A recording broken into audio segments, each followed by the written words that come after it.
اور اگر نہیں ہے تو ہمیں اس کے لیے اپنی قوا مجتمع کرنے چاہیے. ہمیں اپنے آپ کو اس سمت میں لانے کے لیے اپنی نیت اور ارادہ ان ایام میں بطور خاص اس لیے مستحکم کرنا چاہیے کہ یہ مشق اور یہ ایکسرسائز ہے ہی اسی لیے. اور دوسرا جو قرآن پاک نے یہ کہا کہ ہم جو لوگ ہمارے ذکر سے اعراض کرتے ہیں، قرآن پاک سے اعراض کرتے ہیں، پھر ہم ان کے لیے ان کا معاش اور ان کی معیشت اور ان کا اقتصاد اور ان کی معاشرت ان کے لیے تہو بالا کر دیتے ہیں. آج ہم یہ بھی دیکھیں کہ کیا ہم جس توڑ پھوڑ کا شکار ہیں، جو دہشت اور وحشت ہم پر مسلط ہے، کیا اس کا سبب یہ تو نہیں ہے کہ ہم قرآن سے دور ہو گئے ہیں اور ہم نے اپنا ناطہ صاحب قرآن سے کمزور کر لیا ہے؟ اور اقبال نے یہی بات ایک موقع پر کہی تھی کہ شبی پیش خدا بگزیشتم زار مسلمانہ چرا زارند و خارند. اقبال کہتے ہیں کہ میں رات کے پچھلے پہر اللہ رب العزت کی بارگاہ میں دعا کر رہا تھا، درخواست کر رہا تھا کہ یا اللہ مسلمان آوارہ و سرگرداں کیوں ہیں، یہ اداس اور پریشاں کیوں ہیں، ندامت نمی دانی کئی قوم دل دارند و محبوب ندارت. تو اقبال کہتے ہیں کہ افلاک سے آواز آئی کہ اقبال تو جانتا نہیں ہے اس قوم کا دل تو ہے، لیکن انہوں نے دلوں کے محبوب کے ساتھ اپنا تعلق اور ناطہ منقطع کر لیا ہے. ہم ان سارے امور اور معاملات اس پر رہنمائی حاصل کریں گے. اور ہمیشہ کی طرح ہمارے ساتھ آج بھی بہت محترم اور معتبر علماء موجود ہیں. علامہ محمد بدر الزمان قادری، داتا دربار کے پہلو میں حضرت داتا گنج بخش رحمۃ اللہ علیہ کے گنبد کے سائے میں قائم عظیم جامعہ حجویریہ کے شیخ الجامعہ پرنسپل ہیں، اور از خود ذاتی طور پر ایک علمی متاع کے وارث اور امین ہیں. میرے دوسرے مہمان مفتی دل محمد چشتی، لاہور پاکستان کی ایک بہت معروف جامعہ نظامیہ، اس کے استاد ہیں، اور قدیم دینی درسیات جو ہے اس پر ان کو بڑا ملکہ ہے، بڑی پختگی میسر ہے. اور اللہ رب العزت کی بارگاہ میں حمد کا نذرانہ پیش کرنے کے لیے ہمارے ساتھ آج موجود ہوں گے قاری ماجد علی نقشبندی. ان کی طرف جانے سے قبل آج کا اسم مبارک السمیع، سننے والا، یقیناً ہماری ہر دھڑکن، ہمارے سانس کی ہر جو آواز ہے، ہمارے لبوں سے نکلنے والا ہر حرف جو ہے وہ اس کی بارگاہ میں پہنچتا ہے. اللہ کرے جو بات پہنچے وہ پھر پاک کو بھی پہنچے. علامہ صاحب، آج کا موضوع، آج کا دن، آنے والی شب، میں سوال نہیں کرتا، یہ چاہوں گا کہ آپ اپنی طبیعت کے مطابق پہلے آج کا جو ابتدائیہ ہے وہ عطا فرمائیں. بسم اللہ الرحمن الرحیم. وما خلقت الجن والانس الا لیعبدون. اللہ رب العزت ارشاد فرماتے ہیں کہ ہم نے انسان کی جو تخلیق کی ہے اس کا بنیادی مقصد جو ہے وہ عبادت ہے، وہ اپنے رب کی عبادت کرے. سبحان اللہ. اللہ رب العزت نے انسان کے نظام حیات کو شام و سحر، شب و روز اور ماہ و سال کے اندر کے اعتبار سے تشکیل دیا.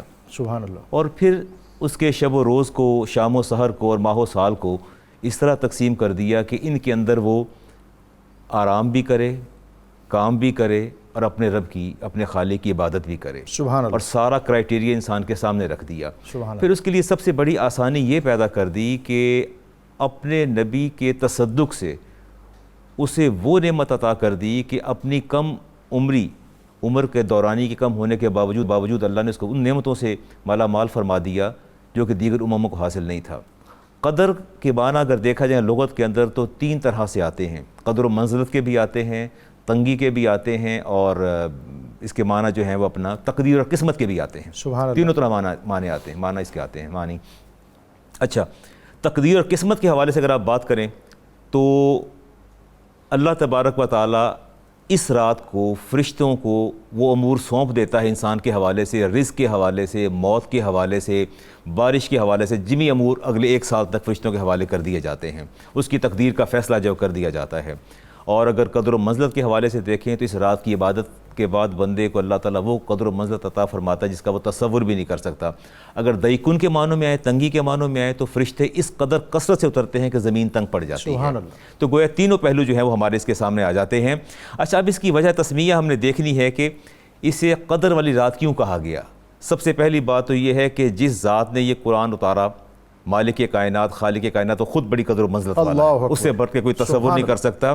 اور جو کتاب اتاری قرآن حکیم، وہ سب کتابوں سے زیادہ قدر و منزلت والی کتاب ہے، اور جو اب تک محفوظ ہے اور قیامت تک ہی محفوظ رہے گی. اور پھر اگلی بات جو ہے اللہ رسول ذی قدرن، اور جس نبی پہ اتارے گی وہ نبی بھی بڑی ہی قدر و منزلت والے ہیں، بڑی ہی عظمت والے ہیں. اور وہ علی امت ذات قدرن، جس امت پر اتارے گی امت بھی بڑی ہی قدر و منزلت والی ہے، اور ساری امم میں سب سے بہترین امت وہ ہے جس کی قیامت کے دن صفیں بھی سب سے زیادہ ہوں گی، اور اللہ تعالیٰ اس پر خاص مہربانی بھی فرمائے گا. تو گویا یہ اس لیے سے قدر والی رات کہا گیا کہ اس نے اپنے اندر بہت سے قدر کے پہلو جو ہیں اسے سمیٹ رکھے ہیں. اور میں یہ کہتا ہوں کہ نسبتوں کے بدلنے سے احکامات بدل جاتے ہیں. واہ. نسبتیں جب بدلتی ہیں تو احکامات بدل جاتے ہیں. آپ دیکھیے، آپ یہاں نماز ادا فرما لیں، آپ حرم میں ادا فرمائیں تو یکسر جو ہے اس کا حکم بدل جائے گا. وہاں 1 لاکھ کی نماز کا ثواب میسر آئے گا. اور مسجد نبوی میں دیکھیے وہاں 50,000 کا، اقصیٰ میں دیکھیں وہاں 1,000 کا، وہاں 50,000 کا ثواب میسر آتا ہے. جو احکامات بدلتے چلے جاتے ہیں، نسبت بدلتی ہے، احکامات بدلتے چلے جاتے ہیں. ماہ سیام کو آپ دیکھ لیجئے نا کہ ماہ سیام میں فرائض جو ہیں وہ 70 گنا پر پہنچ جاتے ہیں، نوافل فرائض کے برابر آ جاتے ہیں. اور روزے دار کی نیند جو ہے وہ عبادت میں شمار ہونے لگ جاتی ہے. تو یہ ساری باتوں پر اگر آپ غور فرماتے چلے جائیں تو بات یہ سمجھ میں آتی ہے کہ نسبت بدلتی ہے تو احکامات بدل جاتے ہیں. اس رات کو نسبت ہوئی 4 پہلو جو میں نے بیان کیے تو اللہ تعالیٰ نے اس کے احکامات کو بھی بدل ڈالا اور مسلمانوں پر وہ احسان کیا جس کا کوئی تصور نہیں کر سکتا. اچھا، 1000 مہینے کا تصور جو ہے وہ کیوں دیا گیا؟ آپ اس کی پس پردہ جا کے اگر آپ مشاہدہ فرمائیں تو آپ کو اندازہ ہوگا کہ رسالت امام علیہ السلام نے، اچھا میں یہ سمجھتا ہوں کہ رات جو ہے میرے نبی کا تصدق ہے. اللہ اکبر. یہ صدقہ ہے میرے نبی کی ذات. سبحان اللہ. آپ یوں دیکھیے نا، اور وہ صدقہ کس بات کا؟ آپ کا مغموم ہونا، آپ کا غم زدہ ہونا. جب آپ نے ذکر فرمایا حزقیل علیہ السلام کا، یوشع بن نون کا، ایوب علیہ السلام کا، زکریا علیہ السلام کا، ان کی طویل عمروں کا اور 80 سالہ عبادت کا ذکر فرمایا، اور جس میں بالکل تصور نافرمانی کا نہیں تھا اور اللہ کی بندگی تھی. اور جب آپ نے یہ دیکھا کہ میری امت کی تو عمر جو ہے وہ اتنی عمریں نہیں ہیں، اور عمر بھی پھر تقسیم ہو جاتی ہے، کچھ سونے میں گزر جاتی ہے، کچھ امور میں کام سر انجام دینے میں گزر جاتی ہے، اور کچھ عمر جو ہے وہ آدمی کی عبادت کی حصہ میسر آتا ہے. اور ویسی بھی ایوریج ایج کم ہو کے 55 ایئرس تک آ گئی ہے. تو رسالت امام علیہ السلام اس پر غم زدہ ہوئے.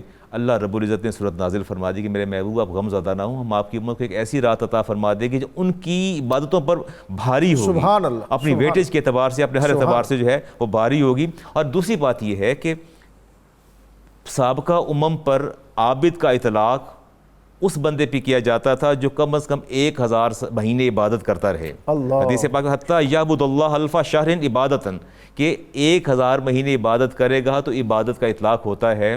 امت مصطفیٰ علیہ السلام کا کرم دیکھیے، اس پر مہربانی دیکھیے کہ تھوڑے عرصے میں عبادت کر کے اس کا شمار عابدوں اور زہاد کے اندر ہو جاتا ہے. تو یہ اس سے بڑی بات اس امت پر کیا اللہ تعالیٰ احسان فرما سکتا ہے؟ میں چاہوں گا آپ اور زیادہ اسی طرح پیاری پیاری اچھی خوبصورت باتیں ہمیں بتائیں. اور میرے جیسا جو کوتا عمل ہے اس کے لیے تو یہ شب اور یہ ساتیں جو ہیں یہ تو اللہ تعالیٰ کی نعمت اور نبی اکرم رسول محتشم صلی اللہ علیہ وسلم آپ کی توجہ کے فیض کے سبب یہ سارا کچھ ہے. اور یہ جو آپ نے کیلکولیشن بتائی، ظاہر ہے آپ درسیات کے ساتھ سائنس کے اسٹوڈنٹ ہیں، اسی لیے آپ نے بتائی کہ آج کل جو ایوریج ایج ہے ناظرین وہ 55 سال ہے جیسے ہمارے علامہ صاحب نے بتائی. اور یہ جو 1000 ماہ ہے یہ تقریباً 83-84 سال بنتے ہیں.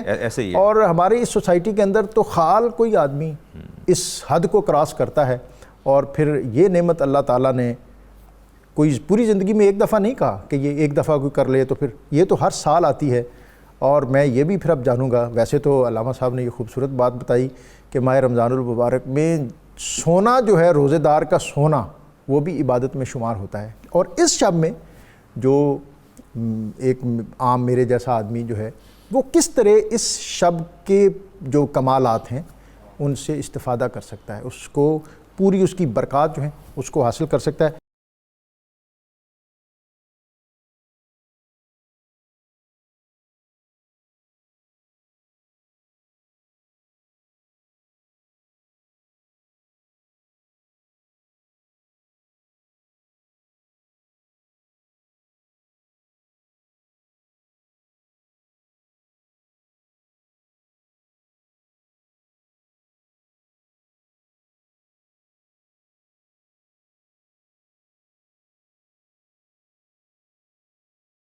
جی علامہ صاحب، ایک تو آج کے موضوع جو ہے سورۃ القدر کی روشنی میں لیلۃ القدر، یہ اور پھر جو علامہ صاحب جس بات کو جہاں ختم کیا میں چاہوں گا کہ وہیں سے آپ.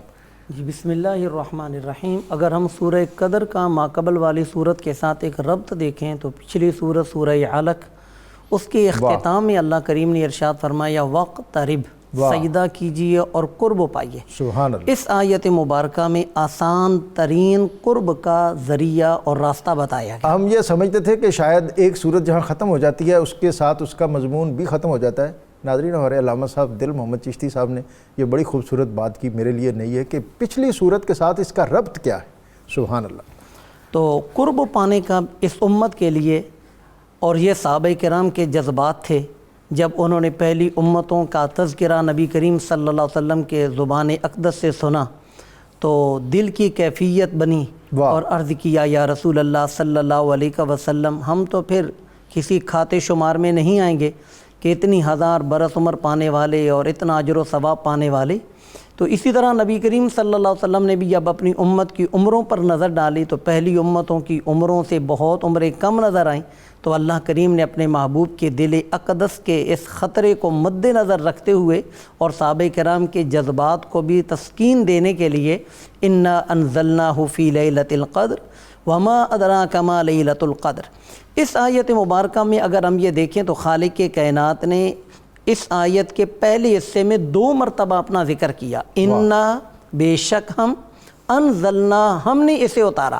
حالانکہ ہم کا لفظ یہ جمع کا لفظ ہے، ایک سے زائد پر بولا جاتا ہے، اور اللہ کریم تو تعدد اور تکثر سے پاک ہے۔ تو یہاں پر مفسرین فرماتے ہیں کہ اللہ کریم اپنا فخر بیان کر رہا ہے کہ لیلۃ القدر میں اس کا نازل کرنا یہ قابل فخر عمل ہے، اور اس کی میں اپنی طرف نسبت کر کے اس عمل کو بھی عظمت عطا کر رہا ہوں۔ سبحان اللہ۔ انا انزلناہ فی لیلۃ القدر، اس صورت مبارکہ کے اندر لیلۃ القدر کا لفظ 3 مرتبہ آیا۔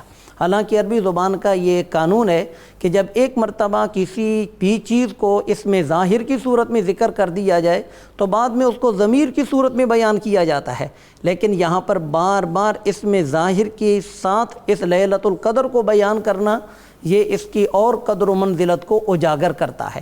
خالق کائنات نے فرمایا وما ادراک ما لیلۃ القدر، آپ کو کیا پتا کہ لیلۃ القدر کیا ہے؟ یعنی کہ اے انسان تو اپنی عقل کے ذریعے اس کی منتہائی عظمت کو پہچان نہیں سکتا، یہ اللہ کریم ہی جانتا ہے کہ لیلۃ القدر کی شان اور اس کا مرتبہ کیا ہے۔ جب لیلۃ القدر اس میں اللہ کا پاک کلام نازل ہوا تو اس کی اتنی شان ہے، تو یہ کلام پاک جن کے دل اقدس پر نازل ہوا تو وہ جس شب میں تشریف لائے تو اس شب کا مرتبہ و مقام کیا ہوگا۔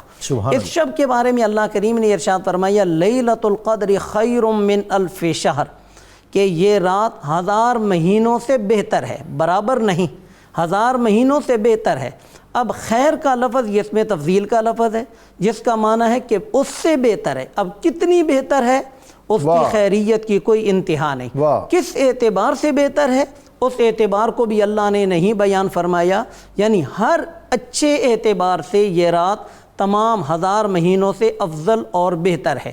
اور اس کی سب سے بڑی شان یہ ہے کہ تنزل الملائکہ، اگر ہم عربی الفاظ کی طرف تھوڑی سی اپنی توجہ کریں تو تنزل یہ باب تفاعل سے ہے، جس کا مطلب یہ ہوتا ہے کسی کام کے اندر کوشاں ہونا، گویا کہ فرشتے اس رات کے اندر نزول کی انتظار ہوتے ہیں کہ ہمیں کب نزول کا اذن ملے اور ہم جائیں۔ اور فرشتے کیوں آتے ہیں؟ اس لیے آتے ہیں کیونکہ امت محمدیہ کا اس رات رونا، پھر امراء کا فقراء کو کھانا کھلانا، یہ چیزیں ان کو آسمان پر نظر نہیں آتی، یہ ماحول ان کو زمین پر نظر آتا ہے۔ اور اللہ کریم ان کو جب بھیجتا ہے تو یہ ملائکہ حضرت جبرائیل امی ایک ملائکہ کی جرمٹ میں نازل ہوتے ہیں، اور پھر جو بھی عبادت گزار یذکر اللہ تعالیٰ کا ذکر کر رہا ہو، چاہے کھڑا ہے، چاہے بیٹھا ہے، چاہے لیٹا ہے، اللہ کی یاد میں محو ہے، تو فرشتے اس کو گھیر کر اس پر سلامتیاں بھی نچھاور کرتے ہیں اور اس کے لیے رب کی حضور بخشش کی دعا بھی کرتے ہیں۔ اور اس رات کو اللہ کریم نے سلامتی کہا، اس لیے سلامتی کہا کہ یہ سراپے سلامت ہے، کہ باقی جو راتیں ہیں ان میں خیر کے ساتھ ساتھ شر بھی نازل ہوتا ہے، لیکن اس رات میں امت محمدیہ پر سوائے خیر کے اور کچھ نہیں نازل ہوتا۔ اور یہ آل پاکستان کے لیے بہت بڑی رات فضیلت کے اعتبار سے یوں بھی ہے کہ اس رات کو اللہ نے ہمیں پاکستان جیسا پرامن ملک عطا فرمایا جہاں پر ہم آزادانہ اپنے رب کی عبادت و بندگی کر سکتے ہیں۔ اور یہ سلسلہ جو سلامتی کے نزول کا ہے، تنزلوں کے اندر اگر یہ دیکھا جائے تو وہاں پر یہ تنزل کا مطلب یہ ہوتا ہے کہ یہ فعل مضارع ہے جو کہ ایک کام کے بار بار ہونے پر دلالت کرتا ہے کہ فرشتوں کی فوجیں آتی ہیں جاتی ہیں آتی ہیں جاتی ہیں اور یہ ان کا آنا جانا اور سلامتی کا نزول لگا رہتا ہے حتی مطلع الفجر۔ اب یہاں اللہ نے انتہا بیان کر دی کہ فجر کے طلوع ہونے تک یہ سلسلہ جاری رہتا ہے۔ آغاز کب ہوتا ہے؟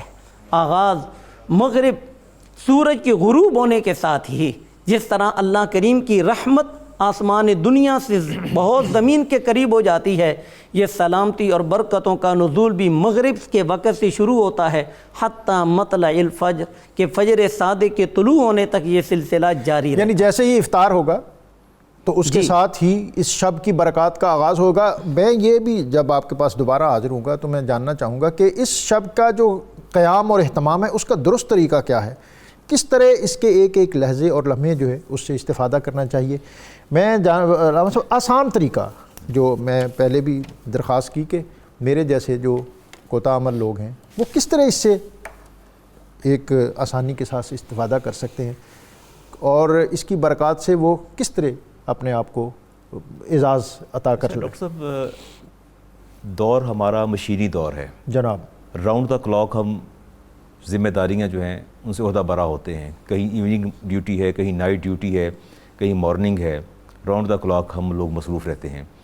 اچھا، ایک بندہ جس کی ڈیوٹی رات کو ہے اور وہ مجبور ہے، رات بھر نہیں جاگ سکتا، اسے اپنے امور بھی سر انجام دینے ہیں۔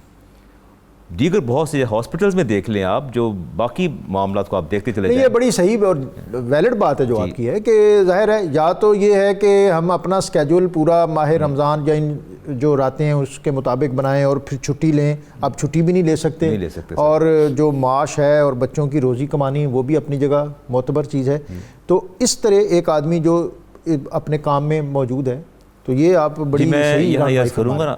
اچھا، اسلام جو ہے الدین یسرن، سبحان اللہ، آسانی کا دین ہے اور سر تا پا آسانی، اول تا آخر آسانی آسانی ہے۔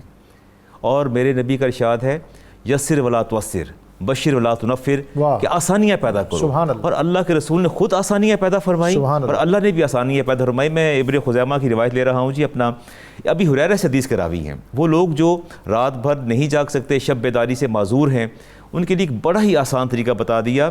ابی ہریرہ فرماتے ہیں کہ میرے نبی نے ارشاد فرمایا من صلی العشاء والاخیرۃ فی جماعت فی رمضان، جس نے رمضان کے اندر عشاء کی نماز با جماعت ادا کر لی، فقط ادرک لیلۃ القدر، پس اس نے لیلۃ القدر کو پا لیا۔ اب آپ یہ دیکھ لیجئے کہ کتنا آسانی سے بندہ اہتمام کر سکتا ہے۔ دوسری حدیث بھی اس میں آ رہی ہے، من صلی، میں آپ کی چاہوں گا یہ پہلی حدیث جو ہے اس کا بھی لطف اٹھاؤں جی، اور یہ یعنی نماز پڑھ لی جی، اور اس کو شب قدر کی جو برکات ہیں وہ عطا ہو گئی، باجماعت نماز پڑھ لی۔ متصل ایک اور حدیث بھی اگر اجازت دے تو میں پڑھ دوں۔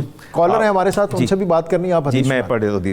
اور انس بن مالک روایت آتی ہے، من صلی المغرب والعشاء فی جماعت، جسے مغرب اور عشاء جماعت کے ساتھ ادا کر لی، فقط اخذ من لیلۃ القدر بنصیب وافر، اسے لیلۃ القدر وافر حصہ اسے میسر آگے سے پا لیا۔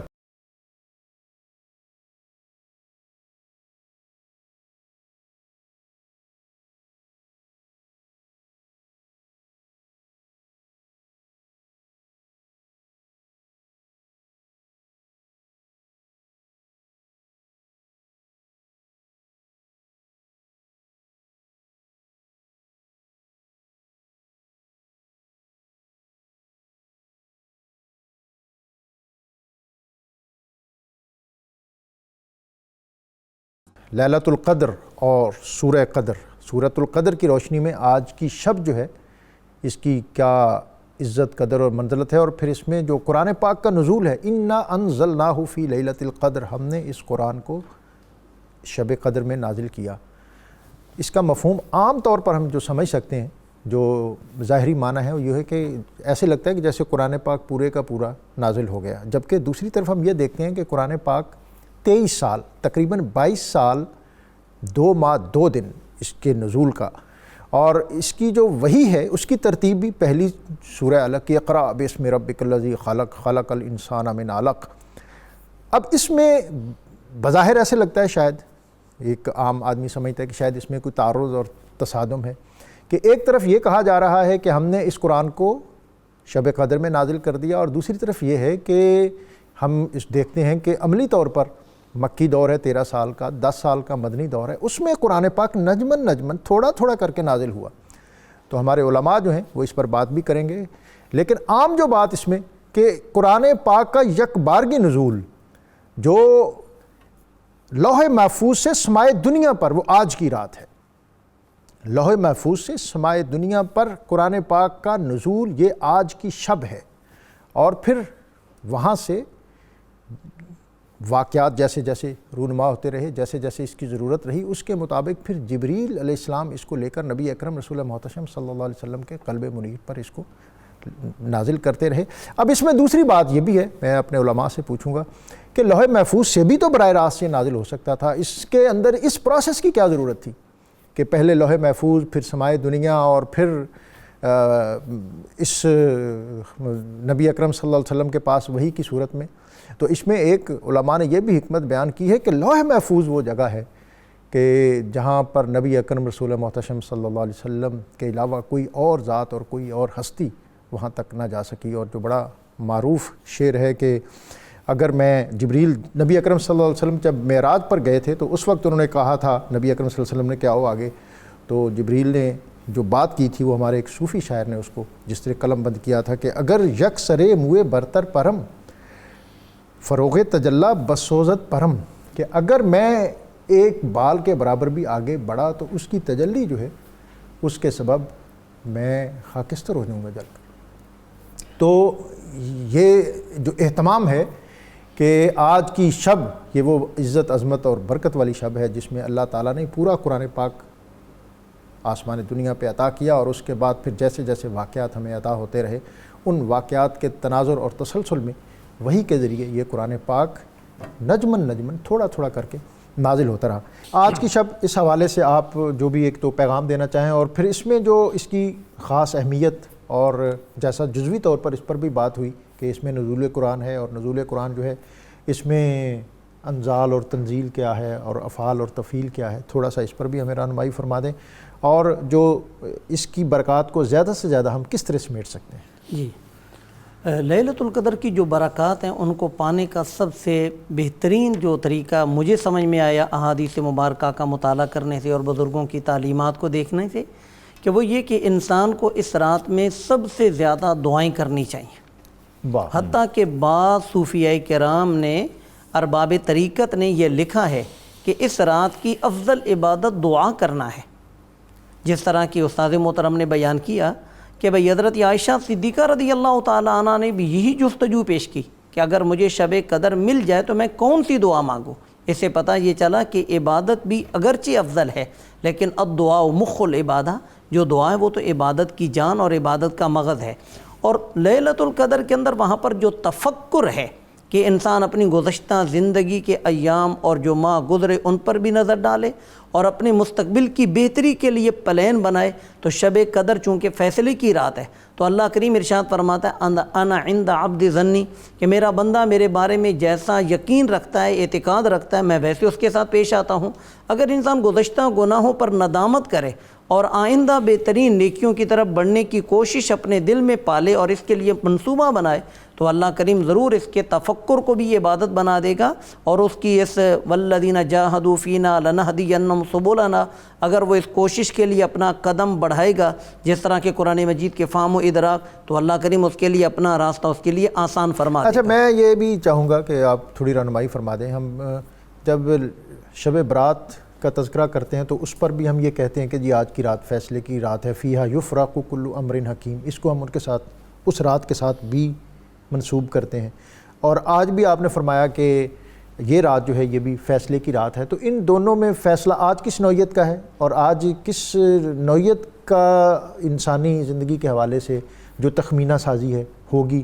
اور دوسرا ہمیں یہ بھی آپ ہدایت کریں کہ کس طرح ایک فیسٹیول سا ہو جاتا ہے، میلہ سا لگ جاتا ہے، اور اس میں آپ نے جس تفکر اور تدبر کی بات کی اس لیے تھوڑا تخلیہ درکار ہوتا ہے.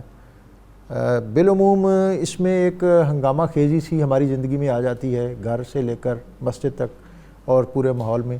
تو کس طرح ہمیں آئسولیشن میں، تنہائی میں، یکسوئی میں، کنسنٹریشن کے ساتھ، توجہ کے ارتکاز کے ساتھ کس طرح بیٹھنا چاہیے اور اس ارتکاز میں تنہائی میں پھر کیا کرنا چاہیے؟ یہ دونوں باتیں آپ فرما دیں۔ جی، پہلی بات تو یہ ہے کہ جو ہمیں یکسوئی چاہیے وہ تو تمام عبادات کے اندر اصل یہ خشوع اور خضوع، نبی کریم صلی اللہ علیہ وآلہ وسلم نے اسی بات کی طرف ہمیں متنبہ بھی فرمایا۔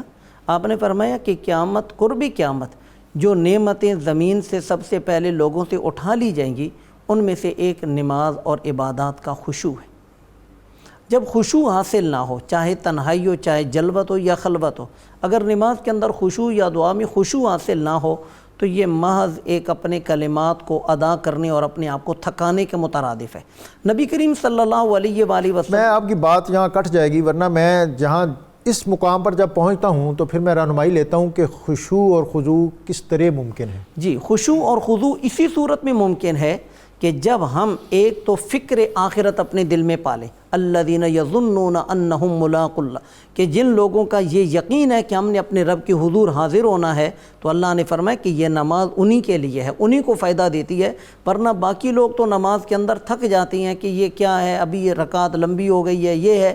تو اللہ یہ اکبر۔ سب سے پہلی بات تو یہ کہ فکر آخرت، فکر آخرت ہو، اور پھر اس فکر میں اس کے ساتھ ایک تعلق کی محویت عطا ہو جائے، بندہ گم ہو جائے اس میں۔ جی، تو وہ محویت اسی صورت میں جب کہ انسان یہ تو سوچے، جس طرح کہ قرآن مجید کے اندر اللہ کریم ارشاد فرماتا ہے کہ بھئی ہم نے تمہیں پیدا کیا، تم ہماری اس بات میں تصدیق کیوں نہیں کرتے؟ یعنی جب اللہ نے ہمیں پیدا کیا تو انسان ایک طرف اپنے اوپر اپنے رب کے انعامات دیکھے اور دوسری طرف اپنی کوتاہیاں اور تقصیریں دیکھے، تو پھر ندامت اور حیا تو خود بخود پیدا ہوگا، تو پھر وہ جو اشک باری ہوگی، پھر اس شب کو گرنے والا اشک وہ بھی قدر و منزلت والا ہے، سبحان اللہ۔ کہ اسی اشک کو تو دیکھنے کے لیے تو ملائکہ زمین پر تشریف لا رہی ہیں۔ تو یہ ہے کہ اپنے جو ذہن ہے، جو قلب، کیونکہ عبادت کا دراصل جو تعلق ہے وہ امرت ان اعبد اللہ مخلصا لہ دینی، کہ میں اللہ تعالیٰ کی اخلاص کے ساتھ عبادت کروں، اور اخلاص کا جو تعلق ہے، جس طرح کہ حضرت عمر فاروق رضی اللہ تعالیٰ عنہ نے بھی فرمایا التقوی ہا ہونا، التقوی ہا ہونا، تقوی تو تقوی القلب ہے، تو تقوی القلب تبھی حاصل ہوگا کہ جب ہم اپنی سابقہ کوتاہیوں کو مد نظر رکھیں اور پھر یہ دیکھیں کہ اس قدر گناہوں کے باوجود اللہ نے ہمیں رسوا ہونے سے بچا لیا۔ اور اس صورت مبارکہ کے اندر اگر ہم یہ دیکھیں تو مفسرین نے بڑا پیارا جملہ لکھا کہ ملائکہ جب اس رات نازل ہوتے ہیں وہ امت کے نیک اعمال کو دیکھنے کے لیے، جبکہ ان کو پتہ ہی ہے کہ بھئی امت کے گناہ بھی ہیں، تو انہوں نے کہا کہ جب یہ لوح محفوظ پہ ملائکہ کی جب نظر پڑتی ہے تو ان کو امت کے نیک اعمال تو تفصیل سے مل جاتے ہیں، لیکن جب ان کے معاصی کا وہ مطالعہ کرنے لگتے ہیں تو اللہ کریم ان کے لیے پردہ ڈال دیتا ہے۔ اللہ اکبر۔ جب اللہ تعالیٰ فرشتوں سے بندوں کے معاصی کا پردہ کر رہا ہے تو یہ احساس آج کی رات ہمیں ضرور کرنا چاہیے کہ جب اتنی میری عمر گزر گئی اور میرے اللہ نے مجھے رسوا ہونے سے بچا لیا، تو پھر اس وقت جو کیفیت بنے گی وہ کیفیت خشوع اور خضوع والی ہوگی۔ پھر یہ 2 رکعتیں جن کے بارے میں سرور کائنات صلی اللہ علیہ وسلم نے ارشاد فرمایا، بخاری شریف کی حدیث ہے کہ جس نے 2 رکعتیں پوری یکسوئی کے ساتھ ادا کی، غفر لہ ما تقدم من ذنبہ، اس کے سابقہ تمام گناہ اللہ نے معاف کر دیے۔ اللہ سے دعا کرنی چاہیے کہ آج کی شب اللہ ہمیں اپنی خشوع اور خضوع اور جو ایک اس کی بندگی کا احساس ہے وہ عطا کرے۔ ایک چھوٹی سی بات وہ رہ گئی کہ اس رات جو تخمینہ حساب یا آنے والے، تو اس کے حوالے سے کہ وہاں پر چونکہ شب برات کے حوالے سے اور شب قدر ان دونوں کو فیصلوں کی رات کہا جاتا ہے، تو دراصل بات تو یہ کہ جو فیصلے ہیں یا تقدیر ہے وہ تو اللہ کریم نے سب سے پہلے کائنات کے اندر قلم کو پیدا فرمایا اور فرمایا قلم کو کہ لکھ، تو اس نے کہا میں کیا لکھوں؟ تو اللہ کریم نے ارشاد فرمایا جو ہو چکا وہ بھی لکھ اور جو ہونے والا وہ بھی لکھ۔ لہٰذا یہ تو تخلیق سے قبل ہی تقدیر کا معاملہ تو سارا لکھا جا چکا تھا۔ اب اس حوالے سے ہمارے مفسرین اور علماء کرام نے یہ ذکر کیا کہ شب برات کے اندر ہر عمل کا فیصلہ، ہر امر کا فیصلہ جو آئندہ سال تک کیا جاتا ہے وہ فرشتوں کے سپرد کر دیا جاتا ہے 14 شعبان کو۔ جی 14 شعبان کو۔ اور جو شب قدر ہے اس کے اندر صرف امور خیر جو اللہ نے اپنے بندوں کے حق میں متعین فرما دیے وہ فرشتوں کے حوالے کر دیتا ہے۔ سبحان اللہ، سبحان اللہ۔ آخری بات کوئی میسیج، آج کا پیغام اور جو کچھ کوئی آج کے موضوع کے حوالے سے بات رہ گئی ہو وہ بھی اختصار اور جامعیت کے ساتھ بیان کر دیں۔ آپ نے آئسولیشن کی بات فرمائی، خشوع خضوع کی بات فرمائی آپ نے۔ آئسولیشن آج کل تو ایک خاص مفہوم میں سمجھی جاتی ہے، میں تو اس تخلیے کی بات کر رہا ہوں. میں اسی طرف جا رہا ہوں. جیسے آپ نے ارشاد فرمایا نا, جی رسالت امام نے ارشاد فرمایا, علیہ السلام نے ارشاد فرمایا کہ آپ فرض نماز ادا فرماتے, مسجد میں جماعت کرواتے, اور نوافل اور سنن آپ گھر جا کے ادا فرماتے. آپ نے فرمایا کہ گھروں میں نماز پڑھا کرو, نوافل گھروں میں ادا کیا کرو, اللہ تعالیٰ تمہیں میری مسجد میں ادا کرنے سے زیادہ ثواب عطا فرمائے گا. گویا گھروں میں نوافل ادا کرنا مسجد نبی سے زیادہ افضل ہے. سبحان تو اللہ. اس میں اس بات کا بھی خیال خوش تبھی قائم رہ سکتا ہے. بس میرا یہ پیغام آخر میں یہ ہے کہ چاند رات کا پرسیپشن جو ہمارے ہاں پریویل کر گیا ہے, میں اس کے حوالے سے بات کرنا چاہوں گا. ابن ماجہ کی روایت ہے اور ابو امامہ اس کے جو ہیں حدیث کے راوی ہیں. قال النبی علیہ السلام من قام لیلۃ العیدین, جس نے عید کی رات, یعنی جسے آپ چاند رات کہتے ہیں, چاہے وہ عید الاضحیٰ کے وہ نومی کی رات ہو یا یہ چاند رات ہو, فرمایا محتسبا للہ لم یمت قلبہ یوم تموت القلوب, اللہ تعالیٰ اس کے دل کو اس دن زندہ فرما دے گا جب ہر دل مردہ ہو جائے گا. تو میں یہاں یہ بھی ناظرین کو پیغام دینا چاہتا ہوں کہ اگر اللہ تعالیٰ حیات دے اور آپ کو میسر آ جائے, تو رات میسر آ جائے چاند رات, تو کم از کم 2 نوافل ضرور ادا کر لیتا.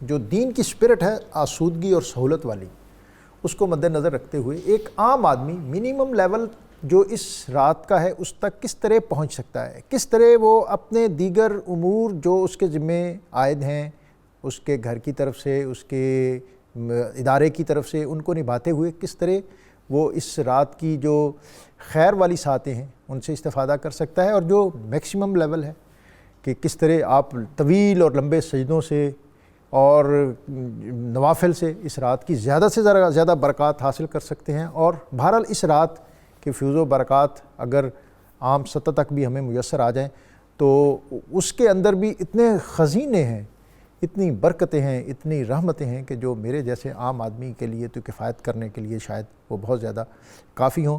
اور اس رات میں ہمیں بطور خاص جو علامہ صاحب نے کہا کہ قرآن پاک, کیونکہ یہ قرآن کی رات ہے اور یہ قرآن کا مہینہ ہے, اور اگر اس شب جیسا انہوں نے کہا ہے کہ آپ قرآن پاک کی تلاوت کریں اور قرآن پاک کی آیات یا کوئی ایک آیت اس کو پورے تفکر اور تدبر کے ساتھ پڑھیں, اس کے معنی اور مفہوم میں ڈوب جائیں, اس کو حرز جاں بنا لیں اور پھر اس کو چراغ راہ بنا لیں, اور پھر اس کی روشنی میں اپنی زندگی کے سفر کو آگے بڑھانے کا داعیہ اور جذبہ اپنے دل میں پیدا کر لیں, تو یہ چیز جو ہے یہ بھی اس رات کی خاص نعمتوں میں سے نعمت ہے.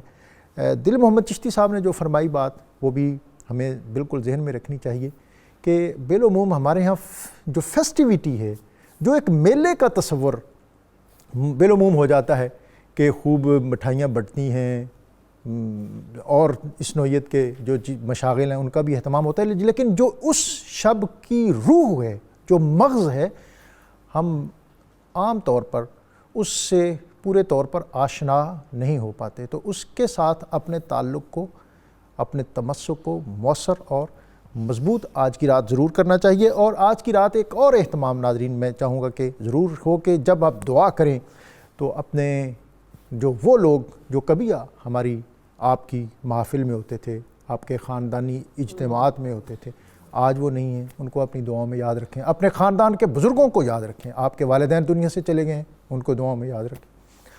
اور وہ لوگ جو کبھی آپ کے لیے کہیں دست و بازو بنے, آپ کے لیے آسرا بنے, ان کو اپنی دعاؤں میں یاد رکھیں. اور اپنے ارد گرد یہ بھی نظر رکھیں کہ کسی کو آپ کی مدد کی, آپ کی رہنمائی کی, آپ کی امداد کی ضرورت ہو, تو ان کے لیے یہ اہتمام جو ہے یہ بھی آج کی رات کے جو خاص امور اور معاملات ہیں اس میں ان کو شامل رکھیں. اور اللہ رب العزت ہمیں آج کی اس شب کی برکات عطا فرمائے, اور اس شب میں بطور خاص اللہ تعالیٰ اپنی حریم رحمت میں ہمیں وہ خاص جذبہ عطا فرمائے جس کے سبب ہم نبی اکرم رسول محتشم صلی اللہ علیہ وآلہ وسلم کا قرب اور ان کی محبت اس سے خصوصی طور پر فیض پا سکے. میں اپنے علماء کا بہت زیادہ شکر گزار ہوں کہ انہوں نے بہت ثقافت کے ساتھ آج اپنے موضوع کو نبھایا, اور اختتام پر حمد باری تعالیٰ کے لیے قاری ماجد علی نقشبندی کی طرف جانے سے قبل آج کا وظیفہ کہ قوت سماعت جو اللہ تعالیٰ نے انسان کو عطا کی ہے، اگر وہ کسی وقت کمزور ہو جائے تو اس کو کس طرح مضبوط کیا جا سکتا ہے.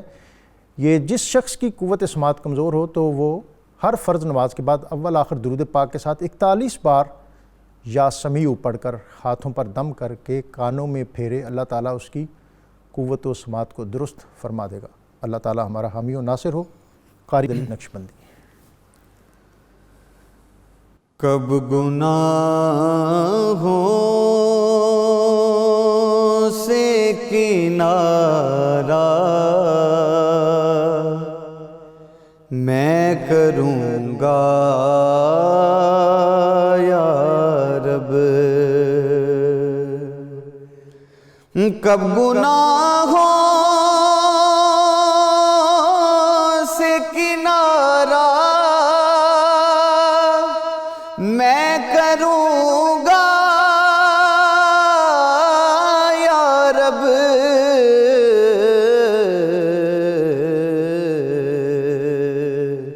نیک کب اے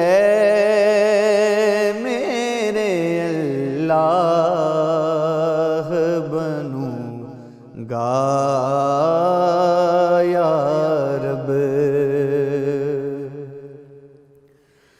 کب گناہوں کے مرض سے میں شفا پاؤں گا، کب گناہوں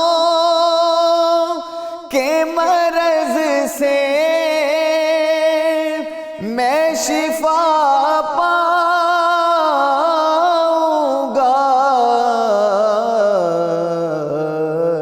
کب میں بیمار مدینے کا بنوں گا یا رب، کب میں بیمار مدینے کا بنوں گا یا رب، نزع کے وقت مجھے جلوائے محبوب دکھا، نزع کے وقت مجھے جلوائے محبوب دکھا، تیرا کیا جائے گا میں شاد مروں گا یا رب، اور اذن سے تیرے سرے حشر کہیں کاش حضور، اذن سے تیرے سرے حشر کہیں کاش حضور، کے ساتھ عطار کو جنت میں رکھوں گا یا رب، کب گناہوں سے کنارہ میں کروں گا